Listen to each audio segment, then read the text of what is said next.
Okay, well, we'll officially get started. We're really excited to have Dr. Rojelio Mejia here from Baylor today to discuss soil transmitted helminths in, the prevalence of helminths and their impact on poverty in the United States. Just a brief background, Dr. Mejia did his internal medicine training at UVA and was at NIH working with us at NIAID for several years with his infectious diseases fellowship, and then following that working in the Helminth immunology section with Dr. Thomas Nutman, and is now assistant professor at Baylor School of Medicine. So with that, I will let him take over. Thanks so much for coming.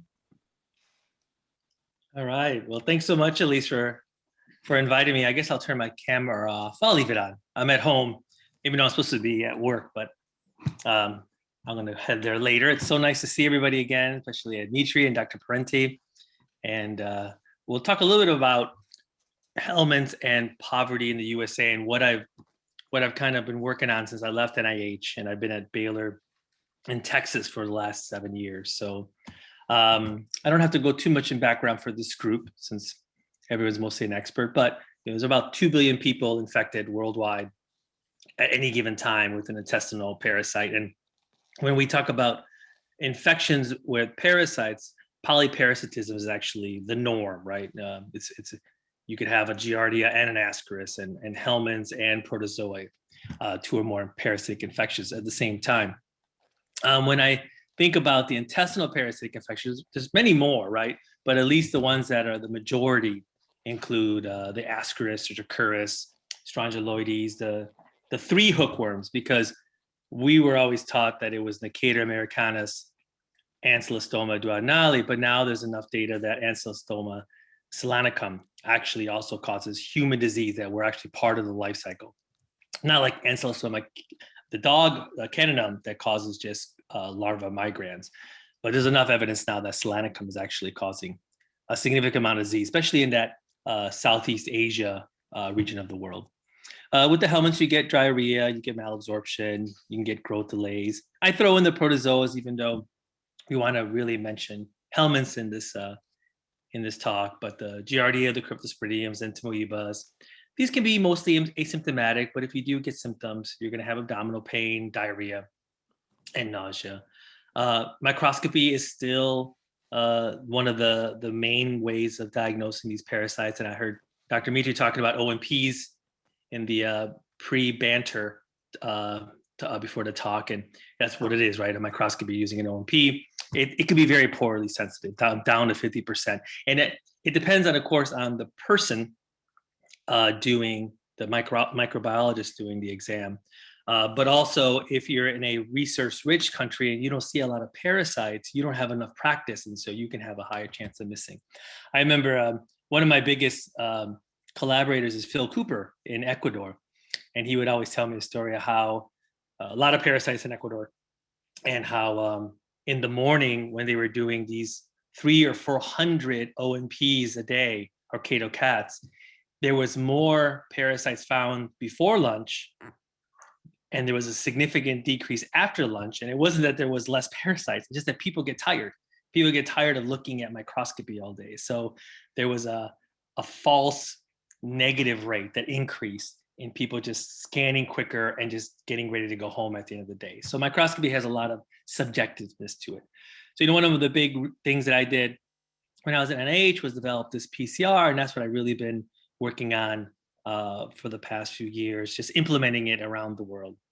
And it has much better sensitivity and specificity. This is an old slide, but I don't know if everybody's ever seen it. I really like how it shows the differences between the 2 hookworms. And I think Ancylostoma selanicum is more like duodenale, where you have these plates, and they look like teeth, of course, but these are plates that are able to bind to the intestinal wall and siphon off blood and cause significant anemia.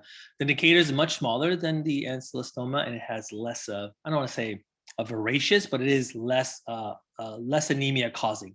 It consumes less red blood cells than the Ancylostoma. This is an Ascaris lumbricoides ova. This is a picture we took. I think I took this at NIH, and you can see the larva moving inside the cuticle. And then actually, I think Ed Mitri gave me this a long time ago. and it shows the adult Ascaris lumbricoides, and much larger than the egg, of course. The largest parasite, at least in diameter, because the tapeworm can actually get lengthwise very long. This is from our lab, Trichuris. We're working on our Trichuris vaccine. So this is actually Trichuris muris. And then I always tell the students or the fellows that remember the whip, because it's the whipworm. The whip is actually the head, and that's what intercalates into the colon, and that's why you can get a rectal prolapse. I like this one a lot. We made this GIF ourselves. Then you could see the eggs from the Trichuris getting ready to be released into the environment. So you have this filled in this uterine pouch, and it comes out through the strictoma. Well, I think it's pretty cool looking. And remember, the Trichuris egg is classic American football shape, so it's the easiest one to tell the difference between the other social helminths. You kind of see them out here, heading on its way out to the environment. All right, so we understand that GI parasites cause morbidity in children, malnutrition, diarrhea, anemia, especially with the hookworms. And I think it's key, and I should underline this, that the disease or the morbidity really depends on the burden of infection, right? So the more parasites, the more problems, easy as that. Here's a nice picture of strongyloides. Here's a picture I got from Dr. Green, who did a surgery, and they found all these parasites, and there's Ascaris, and then here is ancylostoma, the hookworm. But all those pictures are just one parasite at a time, right? Even the one with the abdominal surgery. What I worry about, which we should all worry about, is these infections, the heavy Ascaris infections. This little 5-year-old girl in Paraguay with the distended belly. And this is not kwashiorkor, this is not marasmus, this is how many worms she had inside of her. And so one dose of albendazole, and she defecated all these out, collected them. And so these are the problems. You can just imagine the malnutrition that she is experiencing. You know, a picture's worth 1,000 words, and you could see the living conditions of this child is poor. She has sandals, but her mother doesn't.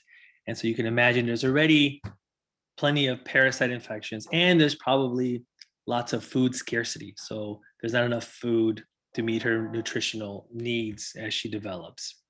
So that's what I worry about. And that's what leads us to this cycle of poverty that we kind of go off of, that if you are born into poverty, you have increased risk of parasites through sanitation, through living conditions, through living in the tropical belt where there's plenty of parasites. And we're having more and more data that it impacts growth, and then also cognitive delay, especially if you're dealing with anemia. And so you don't achieve maybe as much as children who are non-infected, and you have decreased income, and so it leads to poverty. So while there's an association between poverty and GI parasites, we are stretching the limits and saying maybe there's a causation too, that parasites can cause poverty. And, you know, removing poverty from the world is almost impossible. But if we start working on the parasites, maybe we can get some of this. These are the intestinal parasite panel that I work with. There's actually more now, but these are the more common parasites that we deal with. And we're going to talk about Toxocara, which is my latest research trend. And let's start with that one. So these are the animal to human pathogen, right? That we're not part of the life cycle. We're the incidental host. And I love Toxocara in that when you say Toxocara canis, that's the dog, and Toxocara catus is the cat. This is how it should be for all nomenclature for bacteria and funguses. Make it super easy. Here's a nice video of a Toxocara cati larva. And I know it's cati because we ran the DNA. So because cati and canis look exactly alike. Here it is in the soil, moving around. This is the canine or feline parasite, which can cause human infection. It can migrate through many different organ systems. We are accidental hosts. I'll put up the life cycle next.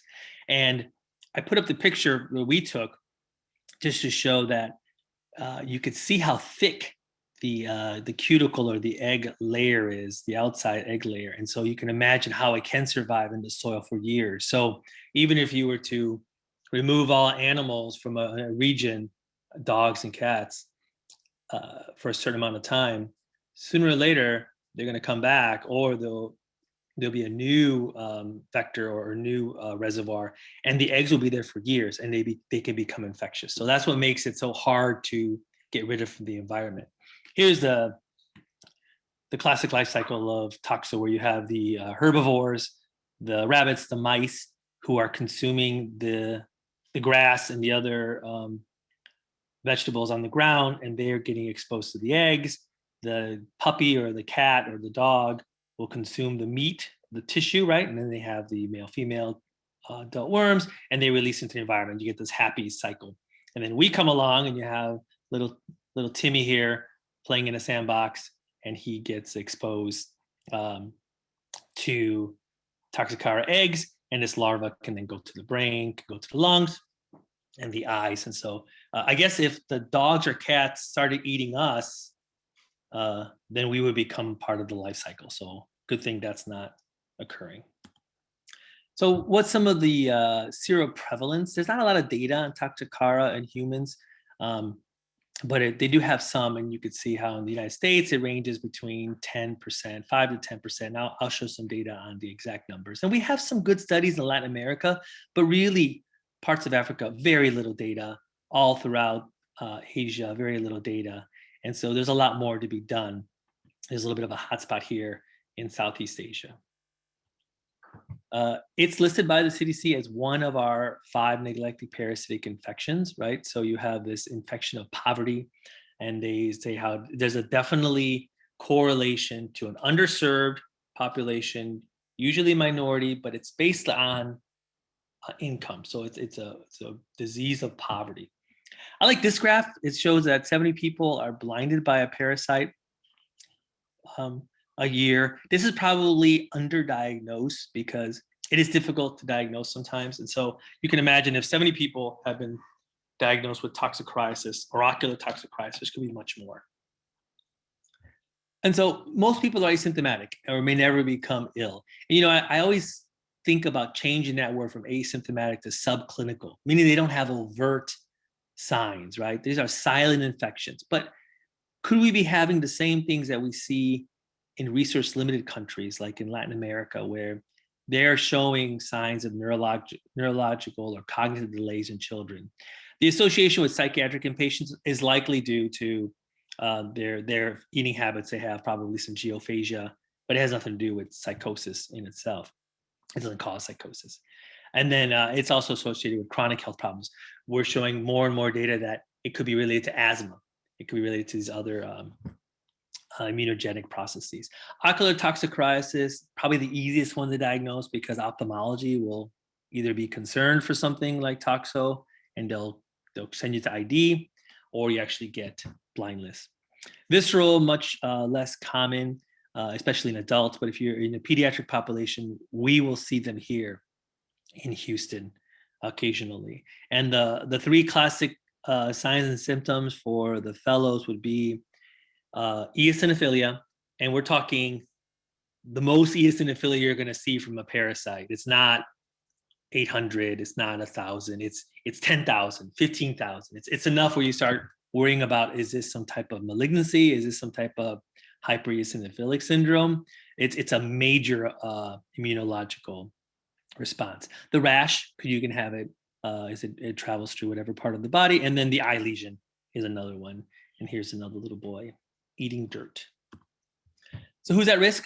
Well, young children with geophagy. Geophagy, the people who, in Michigan where I was born, they always said cover your sandbox at night, because if you have a stray cat or dog, that's what the risk factor is. Pet owners, depends on how close you are to your cat or dog and if they are infected. Those who eat contaminated vegetables, there's a big push nowadays for organic, more and more organic, or at least maybe saying more and more home plots where you have your own little garden in the back.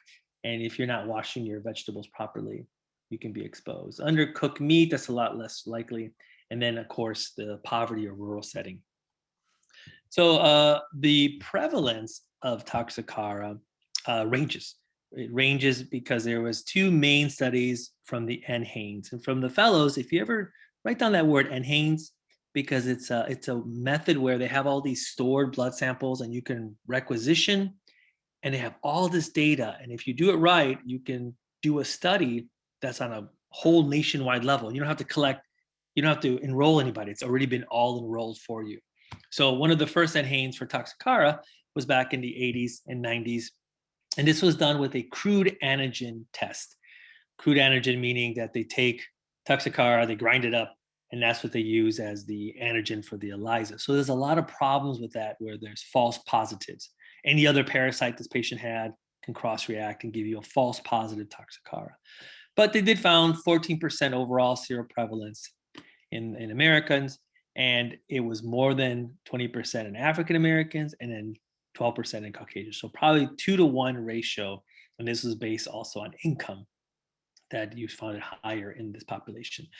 They developed this, and this is actually developed with us in Baylor originally. So we had a hand in this recombinant protein or antigen where it's only specific to Toxocara canis or cati. It can cover both, but it's not going to pick up a strongyloides or an Ascaris infection. And this was done 20, 30 years later. We found a much less seroprevalence. It was 5% instead of 14%. And it's probably a combination of a better test and, you know, time has passed where there have been improvements in sanitation. And also it wasn't exactly the same population that they had in this NHANES. So there was a difference. There was more urban in this population. Needless to say, though, the same disparity was noted in the modern tests where now instead of the African Americans, now you had 10% Hispanics were infected compared to 4% non-Hispanic whites. So again, there's this, it seems like it's a racial undertones, but it's more of an economic undertones. So there's a lot of gaps in the academic literature. So we wanted to do a study on, not on people, but on the environment. We wanted to see what, if we can find Toxocara in the parks. We wanted to see if they're by the playgrounds. We wanted to see if that playground risk is associated with disparities in poverty. And then we want to see what the prevalence is for Toxocara. So we picked the 5 boroughs of New York City. We obtained 5 samples from each park. Most parks in New York City are very small. And so we try to get this nice coverage of the park, and at each star is where we try to sample. And we got 5 samples for each, 150 grams of dirt. We did microscopy, we did flotation. So then basically we're getting rid of all the bacteria, everything else except anything that floats, and that's usually an egg, right? And then we did microscopy and then real-time PCR. Here's the style we did. We just keep it simple, fill up a falcon tube with dirt, and we do this flotation like I list here, and then we'd save it for PCR. So pretty straightforward. Here's another thing that we do. I like this method. This is actually the method we use now throughout southern United States, where we collect a sample, we take a picture. The picture has GIS information. It has the GPS, latitude, longitude, it has the time. And so then when we start doing mapping or GIS data, we have all the information per sample. So it's a nice way of showing where the sample is coming from. We developed a specific test just for the soil because while for stool, it's pretty straightforward. The body concentrates everything into the stool and you just do it directly. You just take a sample of stool and then you can run your PCR. But for soil, you know, the earth is large and you have to gather as much soil as possible to maximize your detection. And then beyond that, you also want to concentrate. So it's all about concentrating. And this is where we developed this bead beating method, flotation, centrifugation, filtration. And at the end, we show no cross-reactivity with other helminths. And when we did spiking studies, because you can easily get Toxocara eggs from dogs and cats, we were able to detect 1 egg per one of those falcon tubes. And so it's a nice method, very sensitive to pick up. So the survey results, this shows the 5 boroughs. We did Manhattan, we did more parks than anywhere else, but there were several parks and there was several samples per park. So we had plenty of samples. The N size was large. We'll talk about the percentage of parks infected. One thing interesting was the Bronx had the only ones that had larvated Toxocara. And then we found other parasites, but we didn't do PCR on them. We just did the human ones, which were all negative. Because remember, the ground has raccoon parasites and there's too many to list. These are more veterinarian parasitology. But this is the graph I like to show from the New York City study. And it shows the, in the bar form, it shows the percent of parks contaminated. You don't want to say infected, right? These are contaminated parks. So 67% of parks in the Bronx had Toxocara in the soil. And if you go over to Manhattan, 28.5%. So much less in Manhattan. And on the right y-axis is the income per zip code.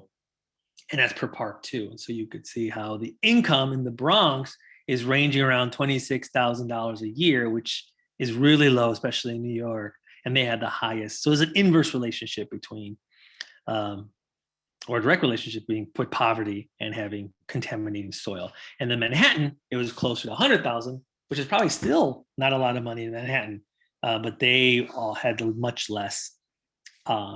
Right there was some differences here in the middle boroughs. It didn't follow an exact line, but if you just compared the two most different boroughs, there was an association with poverty and parasites. And then we also looked at egg burden, and here is a more striking figure of the income per borough, and the Bronx had the highest egg burden. Remember in the beginning I said you always worry about egg burden or intensity of parasites. This graph is a little misleading only because it's probably this dot right here that pushed everything forward, but it is what the data is, and it shows how there was, at least in the Bronx, there was more eggs per soil. Here's what I was talking about, the GIS data, so we can actually make these kind of graphs and show on a map, and the star and the blue triangles are the infected areas. We didn't cover a lot of Brooklyn, so I can imagine if we ever repeat this study, we'd want to cover more Brooklyn. We had a really good fellow here that pointed out some of the differences with Staten Island could be, or Manhattan, is that these are islands, right? So this is connected out to the mainland, Bronx, Queens, Brooklyn. But these islands are restricted to either bridges or ferries, and so we don't know what kind of dogs and cats have the access. So there's a difference in environmental or geographic location that probably skewed our results a little bit. And then what type of Toxocara was it? Was it the dog or the cat?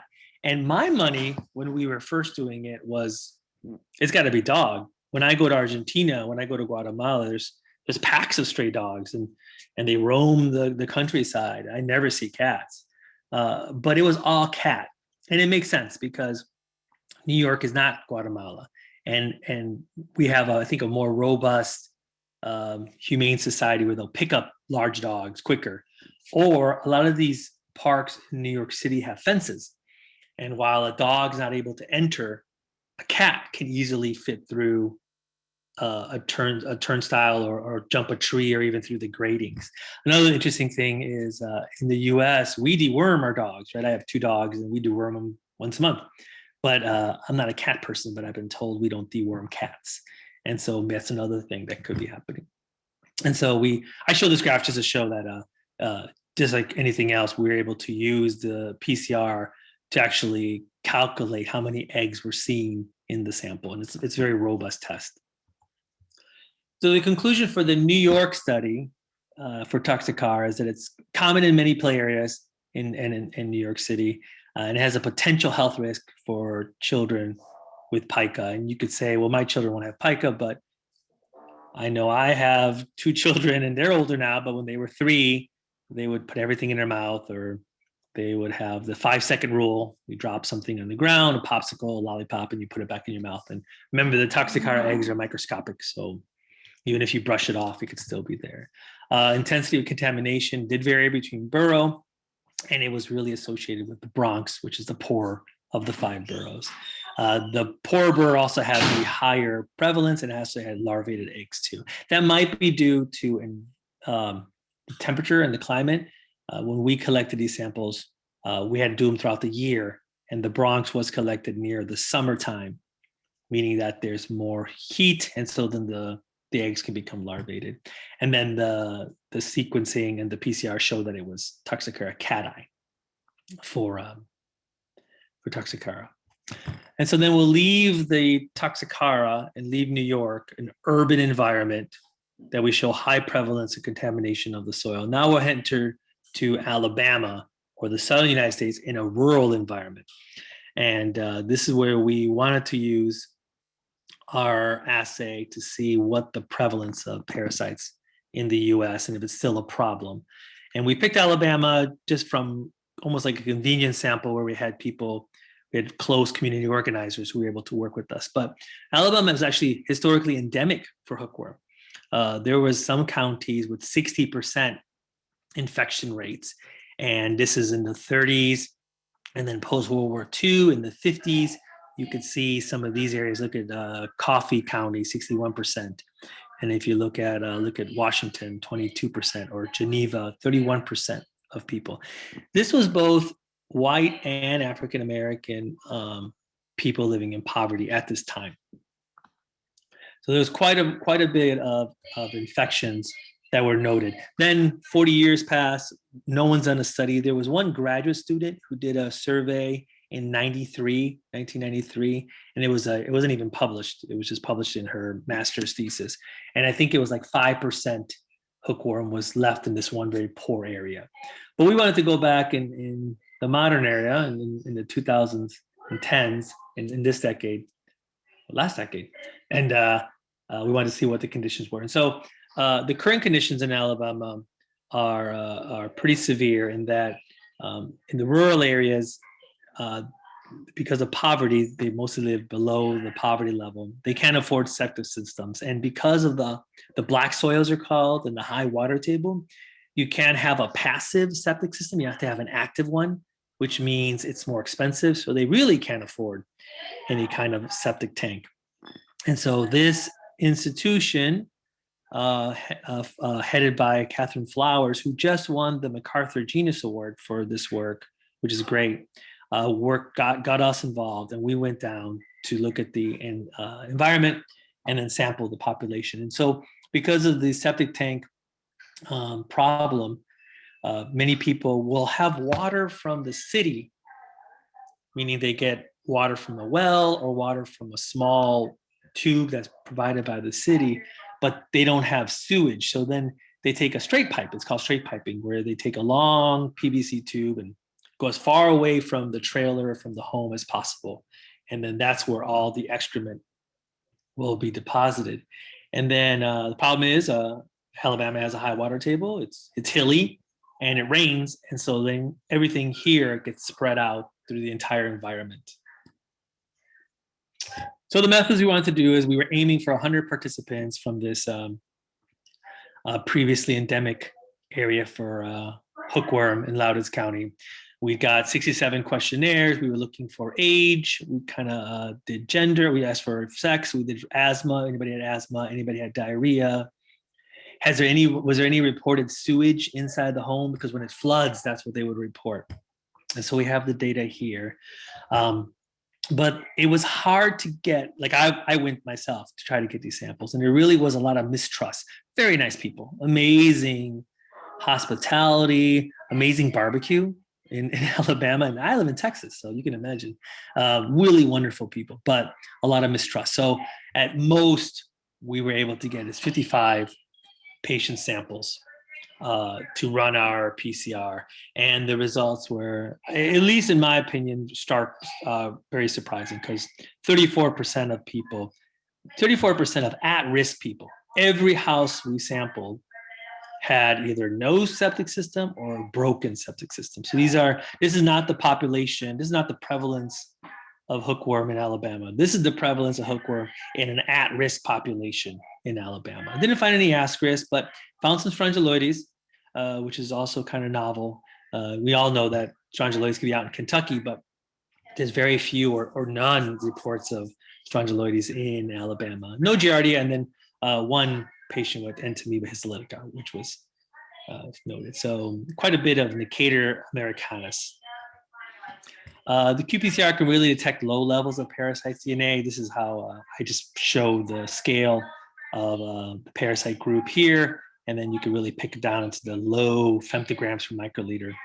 If we use linear regression, meaning that we spike samples with eggs, and then we do the PCR, and then we can get with the Spearman rank value or the linear regression, we can then detect how many eggs we can estimate. And so these numbers here, we were estimating very low amounts of eggs per gram of stool. And so everyone had low burden of parasite. There wasn't a very high burden of parasite.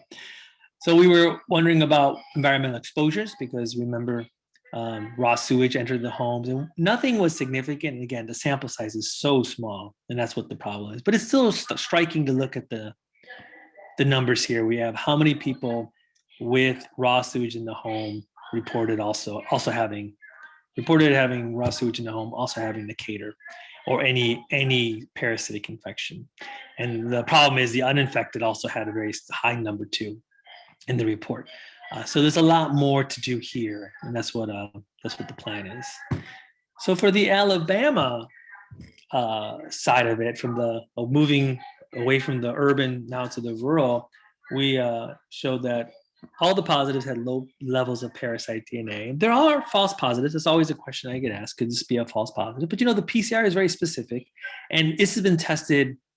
I mean, I can't even count how many places we tested it now, and it's worked really well. We compared it to McMaster's, Cato Cats, Direct, and so it's a very robust test. There have been reports like, why haven't we found it in microscopy? People do look sometimes. And so the negative microscopy likely is because it's limit of detection, right? Even with the best flotation, Cato Cats, whatever you can do, the best you can get is 12 eggs per gram. And if you have such a low burden of infection, you're just going to miss it compared to molecular diagnostics. And so we were very confident with these results. There was 5.2% of the population that was positive for IgG. The thing about Toxocara, just because you're IgG positive doesn't mean you're active infection. It could be a prior, but it still shows most of these people, actually all these people, never left Alabama. So they lived in these conditions all their life. And so there's a 5% serology prevalence. And this is the first time, at least, we reported strongyloides in Alabama, which is interesting. And then this was published by our group in 2017. This is, if you want to look at red hot data, this is the latest thing I've been doing during the pandemic. And this is more of a Southern United States environmental study. Why am I doing more environmental studies? It's so much easier than human studies. No IRB needed. And the dirt can be stored at 4 degrees, even room temp. And you just collect samples and you can run the assays all day, and it's a much easier way. And it's got a lot of interest because all these are soil transmitted helminths or have a life cycle in the environment. So we have collected, they're in my freezer fridge, 600 samples, dirt and wastewater. I just got back from Utah a couple of weeks ago where we're looking at the Paiute native tribe of Utah. They asked us to do this sampling in their soil. So that's going to be very interesting. But we also have Texas, Louisiana, Mississippi, Alabama, and South Carolina. And I had a fellow last month who ran all the Alabama samples. And the interesting thing about the Alabama sample is we collected it from the straight pipes or from the septic tanks. None of these are playgrounds. These are each person's home. And the prevalence so far, I haven't run all of them, is we found a surprising, the Ascaris, we found about 3% of those samples had Ascaris. We found 8% of the Toxocara, Canis cati. A lot of Blastocystis hominis, and Blastocystis is controversial as a pathogenic parasite, but we have seen it that it is a marker of fecal oral contamination. So if you find Blastocystis in a patient, it means that they were exposed to some fecal oral source. And so we've used it in other countries as a marker of either infected with a helminth or another protozoa. We found some Entamoeba in the environment, and then Cryptosporidium quite a bit in that region. And so very exciting preliminary results from our Alabama study. And so let's focus on one helminth. This is the last part of the talk. Let's focus on one helminth and why we think some of these reasons for poverty and maybe malnutrition. And so Strongyloides cercoralis, probably closest to my heart, just because that's what Tom Nutman taught me to work on. And we actually see quite a bit of it here in the US. And so you have the acute, which is probably we don't see many of acute infections here in the US. We're probably seeing all these chronic where you can have asymptomatic, you can be infected for decades. You can have some GERD, which is always hard to tease out from someone who's an immigrant and then takes on the American diet and they have more GERD. Is it strongy or is it the American diet? Eosinophilia, so that's another one that's common. And then you can get these hives, which is noted. Here's another picture of strongy. Here's the hives and pustular rash from chronic, and this is the larva occurrence that you hear talk about which is basically rapid moving strongy through the skin. So when we worry about strongy compared to the other parasites, is this severe disease from immunosuppression, right? This hyperinfection syndrome where you get the autoinfection of the strongy is a little bit out of control, and you find it both in the gut and in the lungs due to some type of immunodeficiency or immunosuppression, usually with steroids. And then disseminated is when it's outside of the lungs or the gut, and you're talking about the brain, the kidney, the skin. And those are people who become septic, will have meningitis, will get sick, and then usually if you're not treated, they'll die because it's a high rate of death. So we wanted to investigate what is happening, at least maybe by the immunosuppression of strongyloides. And we wanted to look at a high risk population because that's the ones who are at more risk of getting this hyperactive or this disseminated state. So we did a study in St. Luke's, which is the transplant center right across from my lab's right here in Feigen, the Texas Children. So we overlooked St. Luke's. And so we got 149 patients enrolled. These were all gonna get or have gotten a solid organ transplant, kidney or liver. They were all receiving some type of immunosuppression, and they're all at high risk of dissemination. And here's just some information on St. Luke's, where you see how many transplants. And we did our recombinant strongylosis serology. We measured eosinophilia. But then I think what's more interesting, we did the granular proteins from the eosinophilia and then intestinal inflammation. So the biomarkers, eosinophils, we know are white blood cells that release toxic proteins. I always tell my students or fellows that they're big bullies, right? They're filled with these cytotoxic granular proteins that are released, and they target whatever pathogen is targeted, but it also causes a lot of collateral damage, right? This is why you get asthma. This is why you get this tissue, this process. Here's a picture. I took this picture of an eosinophil. And here's the 4 granular proteins that are toxic to parasites, but also to human cells. We shouldn't lump them together, but for this talk, we will. But there's actually differences. They have different properties. They're not all the same. But for this talk, we'll just keep them as part of the 4 granular proteins. And then we've been working a lot with this protein, this fatty acid binding protein, in that it's a great marker of intestinal cell injury. This AFABP is not found anywhere else in the body. So if you detect this in the blood at higher levels, it means that there's some intestinal injury. So it's a nice marker of intestinal inflammation. Here's some of the metadata, and just to show, I think the more important thing is how many in this transplant, pre-transplant population, it was 9.4%, almost 10% were positive for recombinant IgG strongyloides.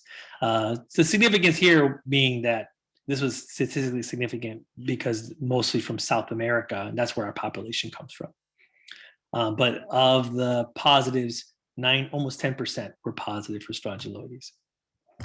And when we talk about how do you diagnose strongyloides, what's the biggest biomarker? The eosinophils is a key biomarker, right? You have someone who has eosinophilia, and you worry about strongyloidiasis. And in this population, we didn't say over 500, but we just said if you compare those who are strongyloides positive by this recombinant serology and compare it to negative, there was an association that eosinophilia is associated with strongy. And that's not news, that's not novel, that's already well established. But what we wanted to establish was, what about the activation of these eosinophils? And before I talk about that, I want to mention that we also noted that since the Strongyloides IgG is very specific, and it's a recombinant ELISA, we were able to detect that as it increased, as you had more and more Strongyloides specific Ig, you actually had more eosinophils. So the blue line is those positive, and the red line are those negative for Strongyloides. And probably this graph is really skewed by this dot here, but that's what the data shows. So there's a correlation using predictive modeling that if you have Strongyloides, the more IgG you have, the more eosinophil you have. And so that might be correlated to the more disease you have. Not always, but it's interesting. What I really want to show is this, how we were not only showing eosinophilia, which is just counting eosinophil, but actually eosinophil activation. So these are the granular proteins being released by the eosinophils. This is functional eosinophilia. We talk all the time in neutrophils, when you have neutrophilia versus like actually functional neutrophils. Are they actually working? And this is a measure of it working. So in the x-axis is how many eosinophils we have, the absolute eosinophil count, and this is the eosinophil granular protein. I just show ECP of the four. I wanted to show one of them, ECP of the granular proteins, and the blue line is Strongy positive patients, and the red line is Strongy negative patients. So we measure ECP in both, and you could clearly see a trend. This is not just an outlier forcing this graph. You can clearly see a trend. The people who were Strongyloides positive had activated eosinophil degranulation in their blood, and it was showing that this is likely due to the Strongyloides. And this is a predictive modeling of the same graph where you're seeing not just ANCOVA, but you're looking at the same thing. Where in the blue line, these are Strongy positive, the red line, Strongy negative. A lot of people with high ECP here, right? But many of these people were also getting immunosuppressants or getting transplant. And so we had to do a multivariable analysis on that. But it was still significant that if you had Strongy, the predictive model was also with the amount of IgG. So that's very interesting. And then finally, for the intestinal inflammation, we were able to tie that into the amount of degranulation. So if you look at the granular proteins here, specifically MBP, major basic protein, as it increased in the population, the amount of intestinal fatty acid binding protein increased. And these are tricky graphs because, again, these are liver transplant patients and they're getting all kinds of immunosuppression. So we had to really use a lot of multivariable analysis to get this data, but it definitely showed us significant. So I've been really going with flow charts lately because I think it conveys a nice message. So this is what we're pitching. This is what we're selling. We're trying to sell that if you have strongyloidiasis, you have increased eosinophilia, which makes sense. If you have increased eosinophilia, you have increased degranulation because of strongyloides. ECP and EPO were the ones that were significant. And if you have these two biomarkers released, you also have not two biomarkers. You have these two eosinophilic granular proteins, you have increased intestinal fatty acid binding protein. The side chart here is basically trying to use burden of strongyloides specific IgG. And we found an association with eosinophilia and degranulation, but we lost an association. It doesn't go all the way down to the fatty acid binding protein. And that could be due to it's so downstream that by the time we got to here, we lost this association. But this is what we're trying to talk about. So in conclusion, for our transplant study, in solid organ transplant patients, we had a high prevalence of strongyloidiasis, almost 10%. Eosinophilia is common. It can release these toxic proteins when you have strongyloidiasis.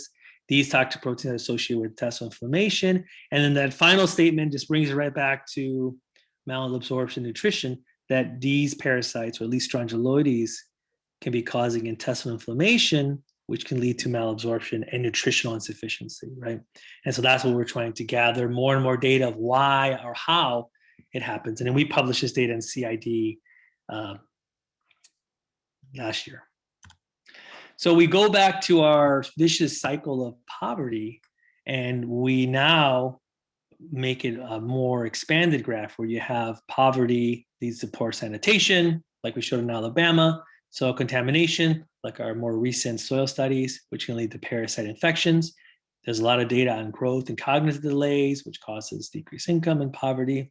And then we're leading now to these social policy issues, because poverty can, you can have social neglect because you're not part of a voting system, you're overlooked, which can lead to marginalization, social injustice, and then poverty. And just to really push the point, this was just made on the plane coming back from Utah, because I didn't want to sleep. And so it's the same thing, but now I'm adding climate change. And I know it's a little bit of a stretch, but that's what we do, right? We have to stretch a little bit. And so now I added this cycle where climate apartheid, meaning you're segregated due to climate change. You're forced to live in more rural areas, or you're forced to live in areas that have climate change, seasonal changes, which is disruption, and then heat stress. And what we're trying to say is that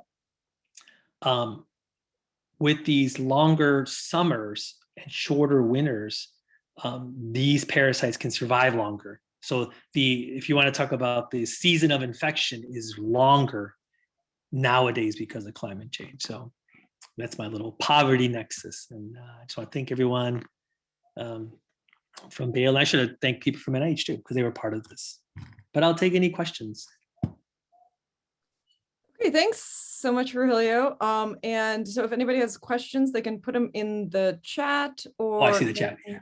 Let me see the chat.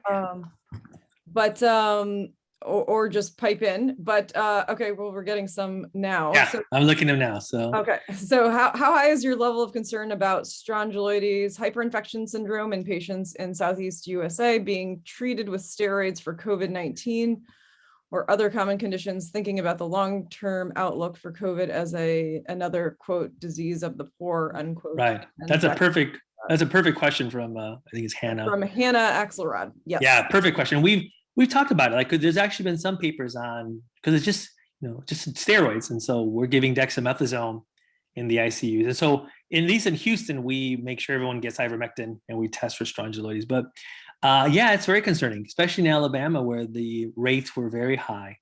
And I think there needs to be more studies done on the effect of people getting steroids for COVID or other conditions, because that's how we mostly see it, right? You'll have a person who's lived their life in the United States and then maybe got exposed sometime in the past, and then gets some type of lymphoma or leukemia or something, gets steroids, and then gets hyperinfected syndrome. So yeah, we have a high concern for that. Dissemination is tricky. It's not linear, meaning that it's hard to predict.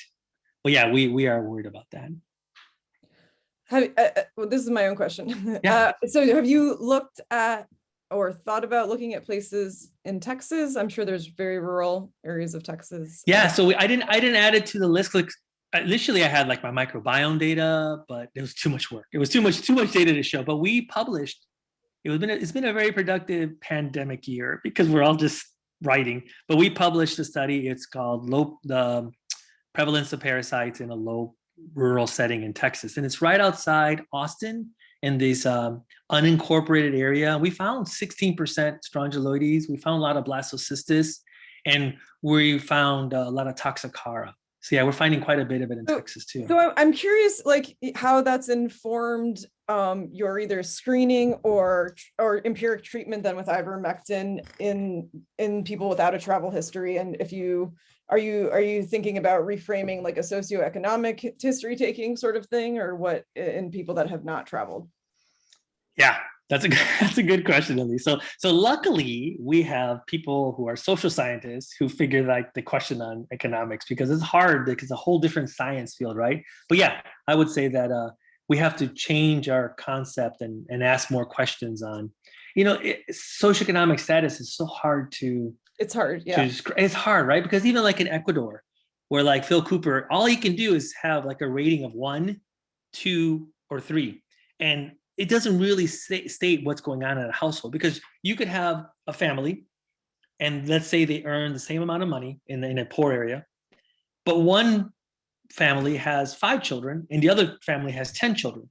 And even though they earn the same income, the people with 10 children are poor, right? Because they have less resources. So there's a lot of metadata to strive to work through. Sure. Okay, so I guess I'll get back to the questions here. Art Totten asks, for your Strongy study, did you consider looking at alarmins such as IL-33 family members for activation of T2 phenotype in the periphery for your associations as well? We never looked at that. The study was very limited because we couldn't do too many things. Like the IRB was very strict on this, but that's a very interesting point. We were thinking soluble CD14, CD36, but I never thought about that. So you're thinking about this T2 phenotype. That would be interesting. I guess more importantly would be to do that maybe in a non-immunocompromised population, right? Like a regular, but that's a convenience sample, and it's harder to get because this was done. This sample was easy to collect because these were inpatients at St. Luke's, and the ID attendings were just, enroll them. But that's a good point. I like that IL-33. And he also writes, the short-lived nature of many of these granular proteins makes me curious if they'd make decent biomarkers as well. Yeah, I don't know. I think it's more of a scientific question, right? Because we have so much better biomarkers, but they're really cool to work with. And then Ed Mitri writes, how long can Toxocara live in a human? I sometimes get asked about whether Toxocara can be causing in a patient with eosinophilia. If the eosinophilia has persisted for a few years, can we exclude Toxocara? So right. So I don't know the exact number, Ed. I really don't, because it varies, right? Because you know how long it lives in the soil, and the more important thing to say is once the Toxocara reaches its end organ, let's say the bicep, right? Because you'll get these musculature, right? The worm is not alive anymore, right? The worm dies, but it still has all its alien antigen. I love calling it alien antigen. So you have this other creature inside your muscle, and it's still eliciting eosinophilia, even though that Toxocara is long dead, right? But I would say a year from my educated guess, but I'm going to look it up because that's a question I get quite a bit, and I never actually. But I think it varies too much. But the disease is there. So let's say it goes to your eye and it dies. Who cares how long it lived, right? It's already causing all the inflammation. And it actually has a lot of implications on treatment, right? So if it's a dead worm, are we treating it, or do we just have to remove it, or just wait till it dissipates? Right. No, what I get asked sometimes is, this person has been diagnosed with HES, hypereosinophilic syndrome, for 3 or 4 years. Oh, someone got a Toxocara antibody. It's positive. And I'm like, without any, organ-related symptomatology or labs, and I never know what to do with that. I'm usually like, well, in years, it's probably hasn't been causing this eosinophilia for years. Right, and so even to reassure you, then it would probably be the recombinant one is not on the market yet. It's still just us and the CDC's using it, and so then the one you got is a LabCorp, Quest, whatever, and it's the crude antigen. So even a pinworm can activate, right? Even any other Helminth infection, even intrabias vermicularis, can give you a false positive Toxocara. And so the teaching point to the fellows is that exactly, get a good history and then say, well, if it's been 10 years and they have eosinophilia, it's not likely Toxocara anymore. So I think Amy wanted to weigh in maybe, and Tom. Yes, what I will say is, Cleon, oh my goodness. So Hi. I've seen 2 cases of children who had absolutely classic Toxocara from endemic areas with high Toxocara titers, where the eosinophilia has taken 2 years to resolve, despite the fact that the Toxocara symptoms have resolved. And so I did a big literature search going back as far as I could find to when we were presented with those cases. And there are a couple of cases in the literature out to 2 years, but most of them resolved by a year. Very interesting. Yeah, that's very helpful. We see them here in Texas children, Amy, and they're very similar. Yeah, it's very interesting. I think my boss, Tom Nutman, is raising his hand. Do you want to say something? Tom? Yeah, sorry. It's like a who's who. Hello there. Oh my goodness, Dr. Nutman. How are you? So I was just going to reiterate what Amy said.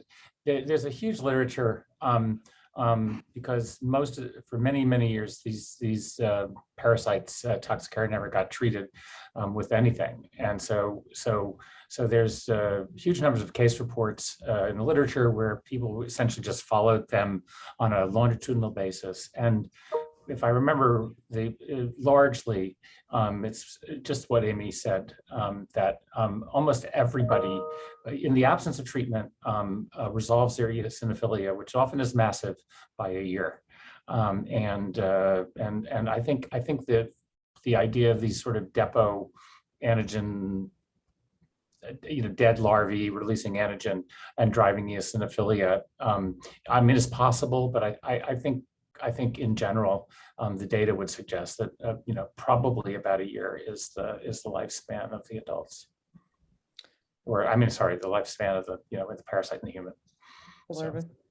Great. Okay. So just moving ahead, I guess Ed had put in another one in the chat about in the Alabama study. Did you check for symptoms in study subjects, and did hookworm infection correlate to any symptoms, and follow up? Did you offer treatment to those? Yeah. Sorry, Ed. So I did skip over. It was in the flow chart. It was, we asked for diarrhea in the past month, and we asked for asthma, but there's so many confounders when you're looking. These were samples we went to the people's homes, and we did the surveys.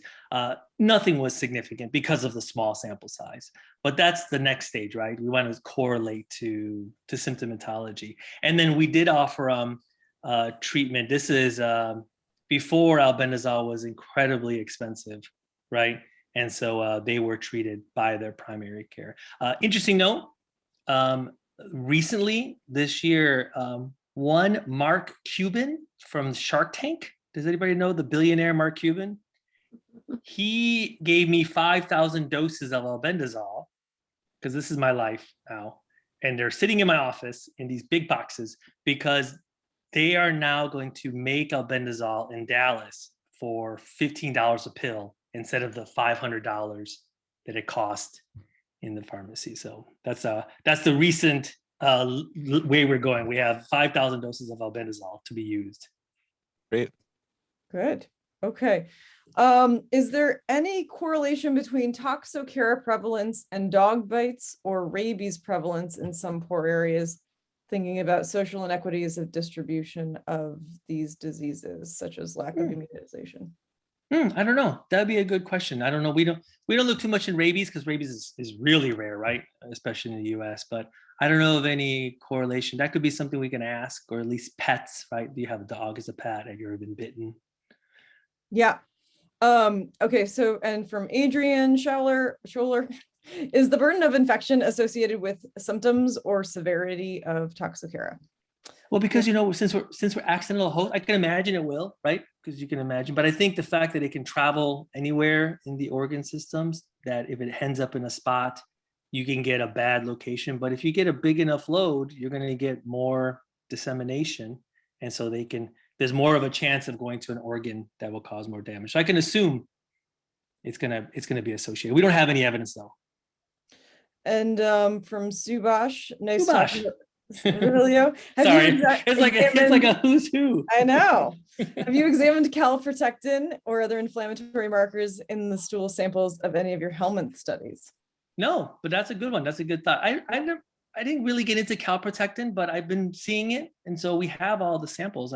They're frozen. That would be a good.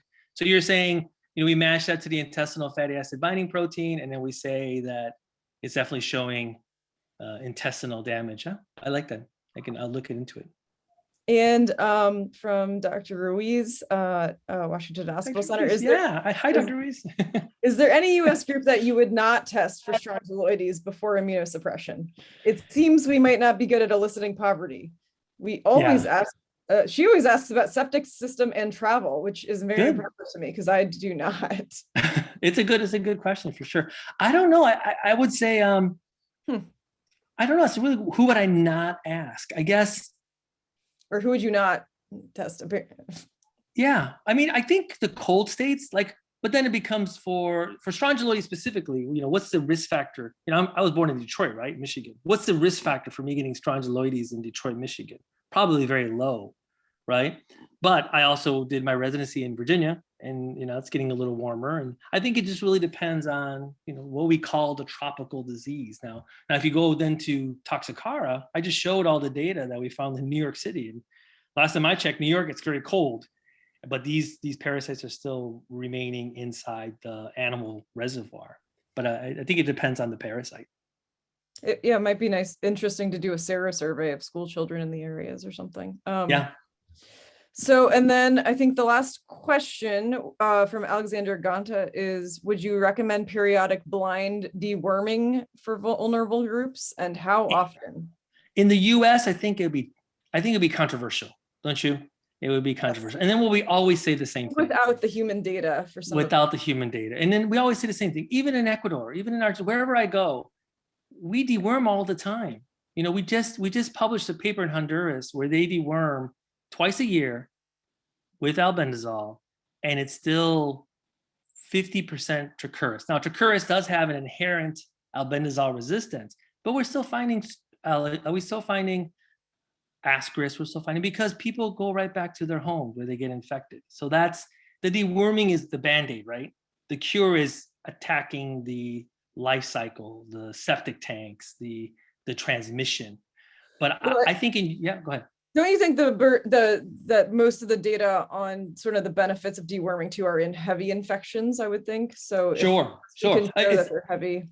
Exactly. If you absolutely, I didn't want to diminish the deworming campaigns, because we have dropped from heavy infections down to moderate and light. We made an impact, right? But again, is heavy a big deal, or is it recurrent light infections over birth to 5 years old also equally a big deal, equally important, right? Even though you're having light infections, you're still getting exposed over the first 5 years. But the answer to your question, I think it'd be controversial in the US. Okay, and then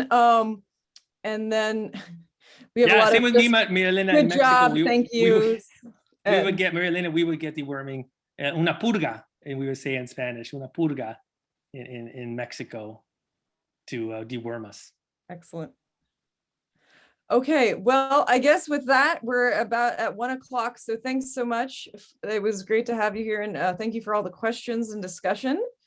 And you guys can look for this on the web after we've uploaded it here shortly. And thank you to all the participants, and thank you, Dr. Mejia. Yeah, thank you, Elisa. It's so nice to see. I'm so excited. I'm gonna be smiling all day. I saw Amy, I saw Tom, I heard from Subash, and Dr. Parenti, and Elise. I'm good. Thank you so much for inviting me. Okay.